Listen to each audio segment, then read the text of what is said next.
하나님 말씀은 구약성경 창세기 1장 2절 말씀입니다. 우리 같이 한 목소리로 함께 읽겠습니다.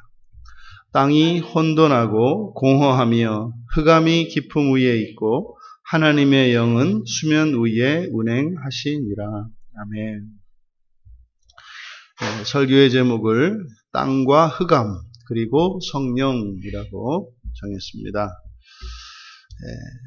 본문은 하나님께서 이제 본격적으로 창조하시기 전에 그 창조하시기 직전의 상태가 어떠했는지를 가르쳐주고 있습니다.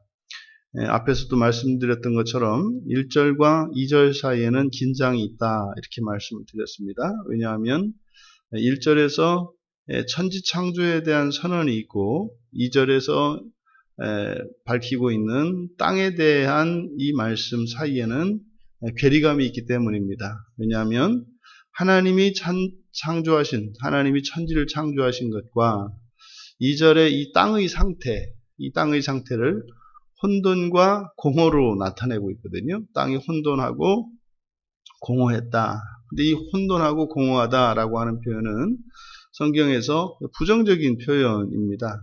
그렇기 때문에 하나님의 창조에 문제가 있을 수는 없고, 그래서 1절과 2절 사이에 어떤 사건이 생략되어 있는 것으로, 여기 이제 하늘 세계, 하늘에 대한 하늘 세계의 창조요, 그리고 그 이후에 어떠한 혼란, 이것을 이제 타락으로 볼 수가 있습니다.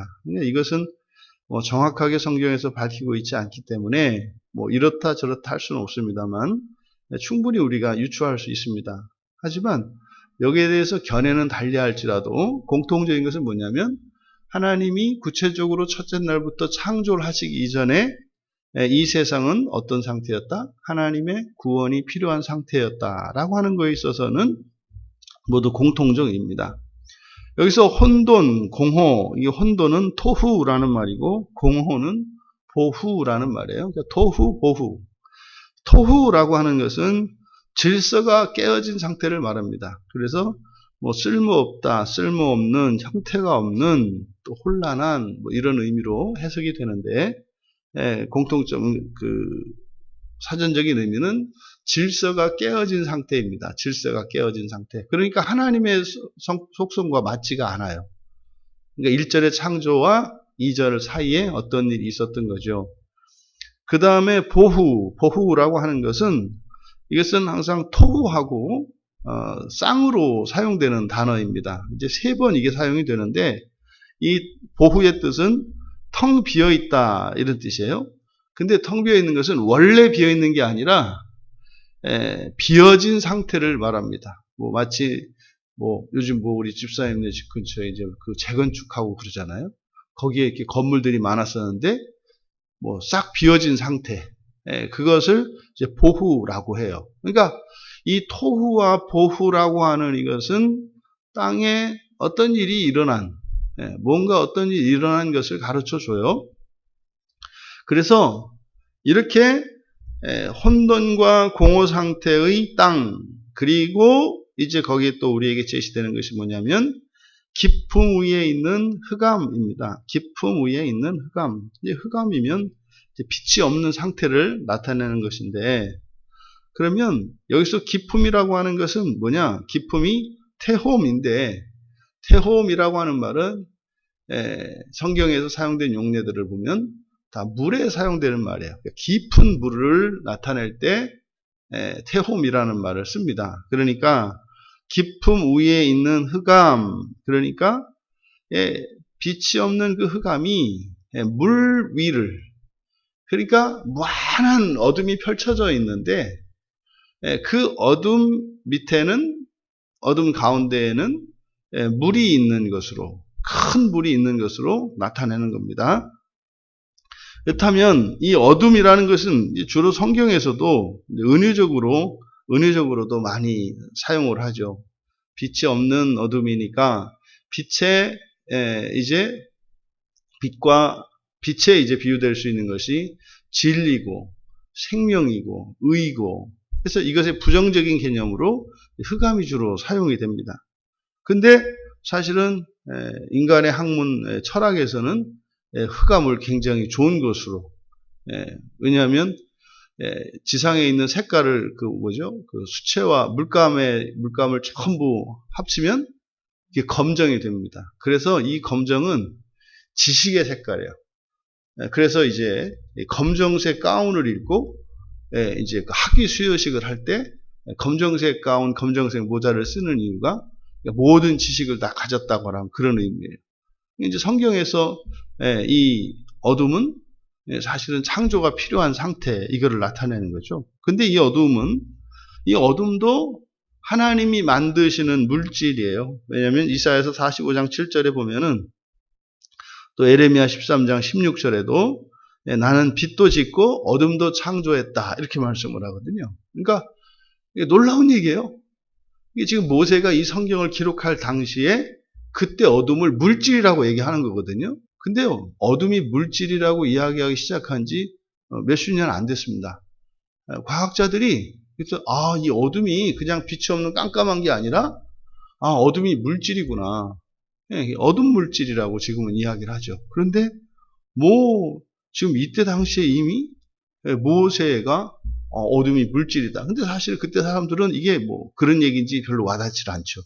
이게 놀라운 얘기입니다. 또 두 번째로 이 흑암이 상징하는, 성경에서 흑암이 상징하는 것은 단순한 그냥 깜깜한 어두운 이런 것이 아니라, 아모스 선지자에 의하면, 아모스 5장 20절에 의하면 여호와의 날이에요. 여호와의 날. 그러니까 여호와의 날은 심판의 날을 의미합니다.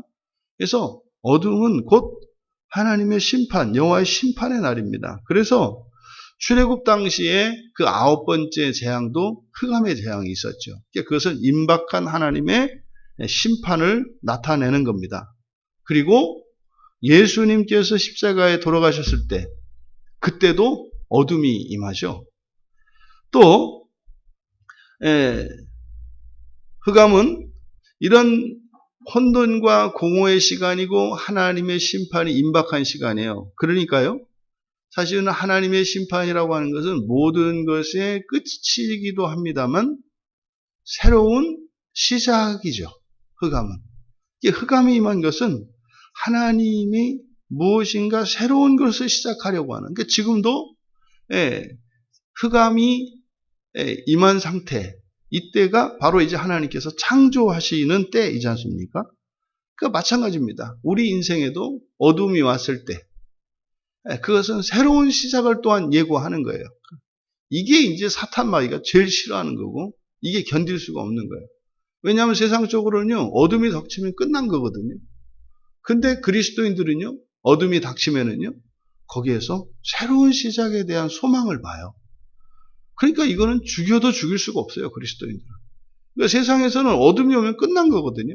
하루가 지나고 어둠이 왔으면 끝난 건데, 그리스도인들은요, 또 다른 날의 새 아침을 소망해요. 그러니까 죽지를 않아요. 이것이 이 흑암이 또한 나타내는 일입니다. 그리고 이렇게 혼돈과 공허가 있는, 혼돈하고 공허한 땅이 있고, 그리고 깊은 물 위에 흑암이 있고, 그리고 이제 세 번째로 하나님의 영이 수면 위에 운행하시니라. 그러니까요, 하나님의 영의 위치는 어디입니까? 이 땅이 혼돈한 땅이 있고, 그리고 깊은 물 속에 물 위에 흑암이 있는데, 그러니까 흑암과 깊은 물 사이에 여기가 이제 물 위, 수면 위죠, 여기가. 그러니까 그 사이에 성령과 하나님의 영이 운행하신다. 그래서 이제 하나님의 영이 성경에서 나오는 성령에 대한 최초의 계시죠. 그러니까 그 수면 위에, 거기는 바로 어둠이 꽉 차 있는 상태잖아요. 그러니까 어둠과 수면 사이를 성령께서 운행하시니라. 근데 이 표현이 이제 와보면은 우리 인간에게 적용하면 마음이에요, 마음. 우리의 마음이 그 수면 위와 같아요. 그러니까 지금 천지창조 기사에 대한 이 상태, 이것은 단지 과거에 이랬다는 것뿐만 아니라 이것이 뭐예요? 우리의 실존에도 그대로 적용되는 말이에요. 그래서 성령께서 이렇게 혼돈하고 공허한 땅을 이제 성령께서 새롭게 창조하실 이러한 기대와 소망을 주는 말씀인 거죠. 사실 여기서 땅은 우리가 지금 이렇게 생각하는 밟고 설 수 있는 그런 땅이 아닙니다. 완전히 풀어져 있는, 그래서 깊은 물과 한데 뒤섞여 있는 그런 상태입니다. 그래서 베드로 사도는 베드로후서 3장 5절에서 땅이 물에서 나왔다 이렇게 이야기를 해요. 그러니까 땅이 지금 풀어져서 물에 녹아있는 상태, 이 상태로 우리가 이해할 수 있습니다.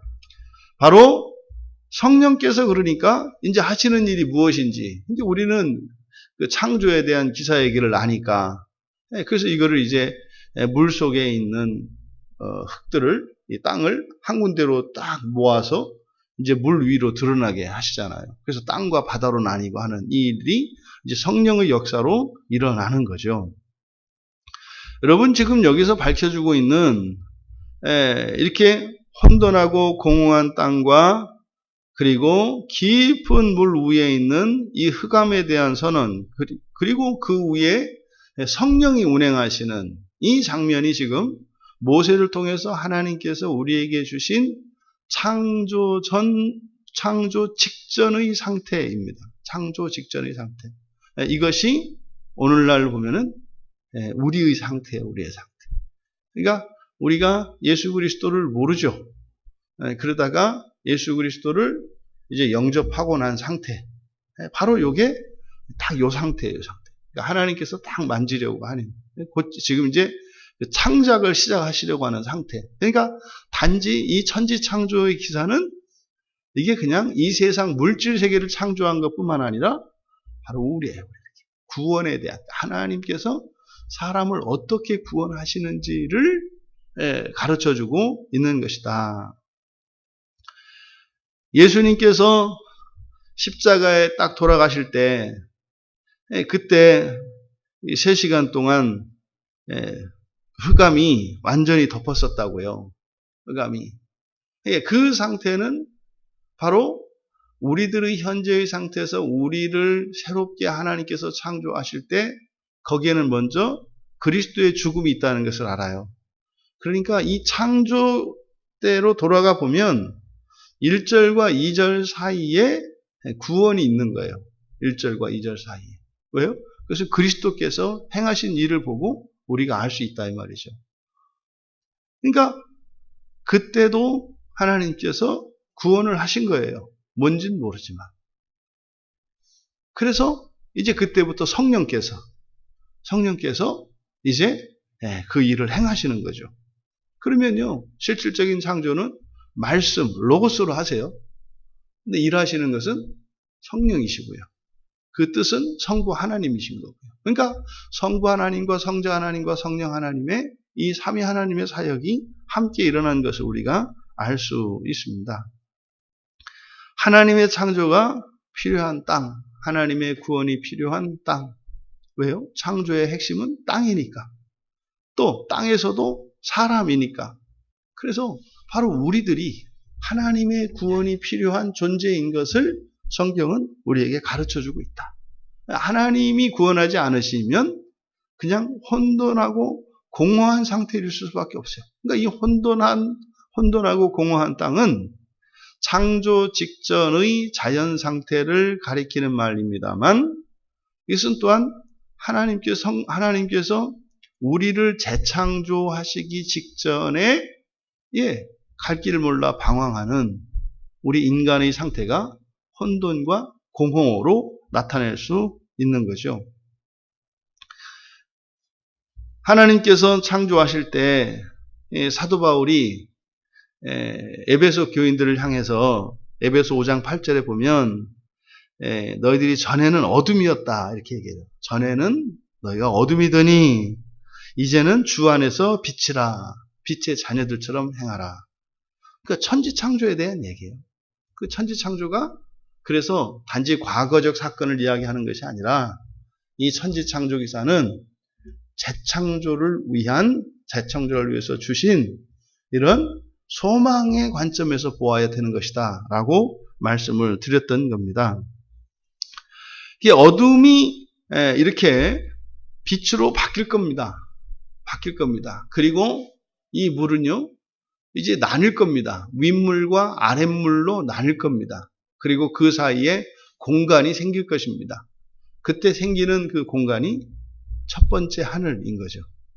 윗물과 아랫물 사이에 생기는 공간. 그것이 하나님께서 창조하시는 과정이에요. 그러면 우리를 또 마찬가지입니다. 혼돈하고 공허했던 땅, 그 가운데 우리 안에 뭐가 생겨요? 마음이 생겨요. 여지가 생겨요. 마음의 여지가. 이제 거기에서 이제 뭐 새도 날고, 그 새가 뭐예요, 여러분? 여러분 생각도 떠다니고, 뭐 이제 오만 잡생각과 뭐 이런 것들이 이제 둥둥 떠다니고, 이제 뭐가 살아서 안에서 꿈틀꿈틀 움직이기 시작하는 거죠.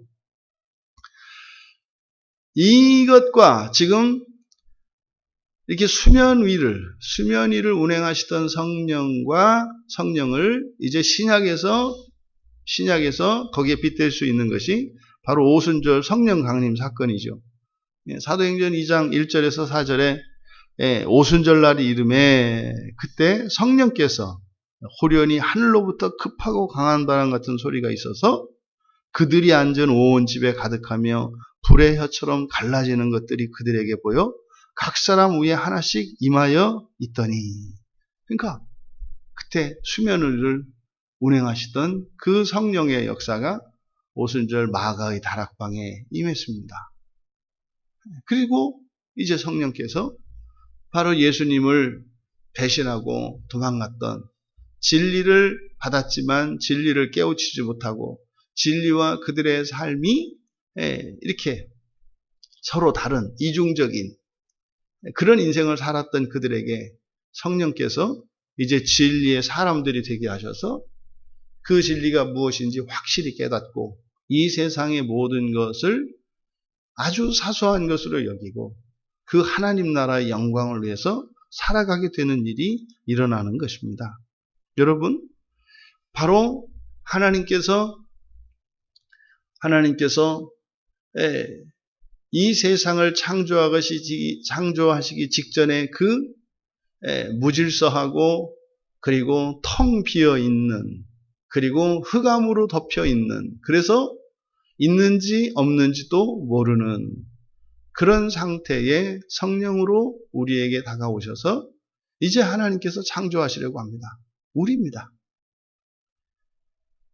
성령께서 우리 인생 가운데 오셔서 바로 우리의 인생을 이렇게 아무것도 없는 것 같고 무질서한 우리의 인생을, 또 우리의 존재를 하나님께서 완전한 존재로 재창조하시려고 합니다. 그래서 예수님께서 천상으로 올라가신 그 이유가 무엇입니까? 바로 성령을 보내주시기 위해서요. 왜요? 천지 창조하는 내력을 우리가 보니까 성령이 수면 위를 운행할 때 드디어 그 성령께서 창조 일을 시작하시니까, 그러니까 예수님께서 하늘로 올라가시고 성령을 보내어 주시는 거죠. 그러면 그 증거로 보여줬던 게 앞서 말씀드린 마가의 다락방의 오순절 성령 강림 사건입니다. 여러분들은 2000년의 시간을 격하여 현재에 있습니다만 사실은 여러분 인생 위에 성령이 운행하시죠. 근데 여러분들은 이미 예수 그리스도를 믿는 순간 여러분의 마음속으로 들어오셨죠. 여러분 마음속으로. 그래서 이미 여러분 안에는 창조의 일들이 시작된 것입니다. 그러면요, 그리스도인들이 살아가는 것은요, 첫째 날에서 여섯째 날까지 완전한 창조를 이루시지 않습니까? 그러니까 우리의 인생은 성령께서 우리를 재창조하시는 그런 인생의 과정인 것을 기억하셔야 돼요. 그래서 우리가 해야 될 첫 번째는 하나님께 순종하는 것이에요. 거스르지 않는 겁니다. 이 땅은 인격체가 아니에요. 그래서 그냥 있어요. 그러니까 무질서하지만 상관이 없어요. 여러분 집안에 있는 물건들이 아무리 어질러져 있어도 여러분이 맘만 먹으면 하실 수 있잖아요. 왜요? 이거는 인격체가 아니라서 그냥 어질러져 있을 뿐이거든요. 그럼 자리를 잡아서 놓기만 하면 됩니다. 근데 문제는 우리는 안 그래요. 치우면은 내려와서 딴 데 가 있고, 또 치우려고 보면은 또 없어져가 숨어 있어서 안 보이고, 뭐 이런 거죠. 오늘도 수면 위를 운행하셨던 성령께서 이제 우리의 마음 위에 운행하시며 우리들을 재창조하시려고 오신 성령이 마침내 이루시고자 하시는 그 창조의 일들을 우리 모두의 안에서 이루시기를 바랍니다. 창조 직전에 있었던 이 혼돈과 공허의 상태, 그리고 흑암의 상태, 여러분의 인생이 이렇게 무질서하고 정말 아무것도 없이 허무한 것 같고 또 정말 소망이 없는 상태일지라도 성령께서 운행하고 계시다면 현재의 상태로는 절망할 수밖에 없지만 거기에는 하나님의 창조의 역사에 대한 소망과 기대가 있다는 것을 기억하시고 현재 여러분의 삶의 환경이나 여러분 자신의 어떠함을 볼 것이 아니라 나에게 소망이 없기 때문에 나에게 내가 절망의 상태에 있기 때문에 성령께서 오셔서 나를 새롭게 창조하시려고 하시는 그 하나님의 역사에 여러분들이 소망을 두시고 이 한날 힘있게 살아가시기를 주님의 이름으로 축원합니다. 존귀하신 하나님, 하나님께서 천지를 창조하실 때 땅은 혼돈하고 공허했으며 또한 흑암이 덮여 있었지만 성령께서 수면 위를 운행하셔서 마침내 놀라운 창조의 일을 이루신 것을 오늘 알게 되었습니다. 천지 창조가 그러했듯이 저희들의 인생을 새롭게 하시기 위하여 저희 안에 계신 성령님, 성령 하나님의 내주하심이 저희들에게 인격적으로 믿어지게 하시고 성령 하나님의 역사에 소망을 두고 살아가는 이 한날이 되게 하여 주시옵소서. 또한 이것이 막연한 그런 관념이나 추상이 아니라 실제로 우리 안에서 역사하시는 성령의 일하심이 생생하게 경험되는 이 한날 되게 하셔서 한평생 하나님과 함께 동행하는 거룩하고 복된 인생이 되게 하옵소서. 감사하며 예수님의 이름으로 기도하옵나이다.